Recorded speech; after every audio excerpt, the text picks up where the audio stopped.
今日我準備教你3個功能呢，我諗你從來都未見過嘅。咁呢，我今日就教你啦，仲未撳 subscribe 快撳 subscribe 啦。咁呢3個功能呢，其實都幾重要下啦。同埋有一個呢，我覺得你整完之後，你對呢個電話呢，完全呢唔同睇法噶啦。OK， 咁我就即將開始啦。咁第一樣嘢呢，我哋就全部呢都喺個 setting 去做嘅。咁呢，我哋去到最下邊喺個設定嗰度，我哋就要去關於手機。去咗關於手機之後呢，我哋就要去軟件呢一個第3個入到去，我哋就揾一個叫做 building 乜嘢啦 ，building 版本號碼啦，係咁狂撳，直到佢叫你打個密碼，你自己嘅密碼啦，咁我打返我自己嘅密碼。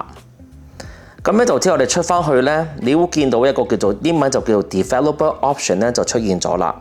見唔見到？之前係冇嘅。你一撳咗嗰個掣之後嘅話呢，就出現咗呢樣嘢啦。咁我哋一個呢，同一頁你要去下邊少少，有一個叫做呢背景啦。OK， 背景處理程序呢一個，見唔見到呢一個？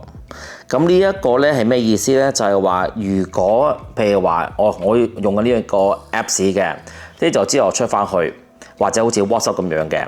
你出咗去之後嘅話呢，通常呢，佢個背景呢仲係 run 緊嘅，或者呢，通常有啲嘢呢仲 run 緊嘅。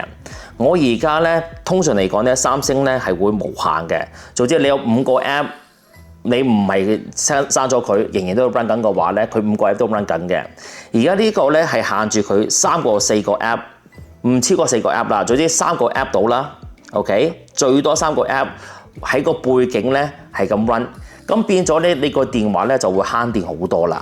所以變咗咧，我成日都叫啲客啊，或者叫啲我啲 fans 咧，記住喺個 developer option 呢度咧，記住去呢一度嘅地方。跟住就之後咧，就即刻咧就教翻好佢先，教佢3個 app。如果你譬如我係好忙嘅，咁咪教4個 app 咯。總之最多咧就4個 app 喺後邊 run 緊。多過5個 app 嘅話咧，就4個 app 啫。咁有一個咧就唔會再 run 啦。咁變咗咧，你就慳好多電。如果你呢個唔教嘅話咧，佢整10個 app 就10個 app run 嘅。OK， 咁睇上少少嘅話咧，就係嗰啲動畫啦。如果譬如話我咁樣想跳嚟跳去啦，呢個跳去嚟呢一度，跳嚟呢一度，咁你會見到咧有好多嘢都係上彈落咁樣，好唔整齊嘅。如果你想佢快嘅話呢，你就去翻上面少少，咁你會見到呢有啲係叫做動畫嘅，我哋就全部呢關晒動畫 ，OK， 全部關晒佢。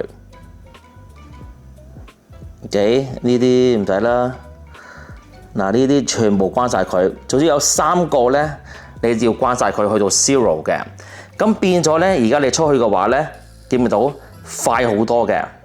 冇話又要彈上彈落，冇呢啲咁嘅嘢嘅，全部咧就係一出一入，一出一入。呢一個咧就可以令到你個電話咧感覺咧快好多嘅。話嘅闊度啊，唔係高度，闊度咧加闊佢，咁啲字咧就會變咗咧就可以一排一排一排。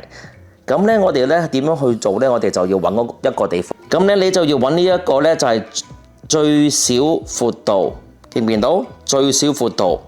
我哋入到去之後嘅話呢，正常嚟講，你應該唔係去500噶啦，你應該差唔多係390幾咁樣嘅。而家呢，你係可以打500，你打完500咗之後嘅話呢，你出翻去，你睇翻其他啲嘢嘅話呢，係好整齊嘅。即係完全唔同晒，好似一個嘅電腦咁樣嘅。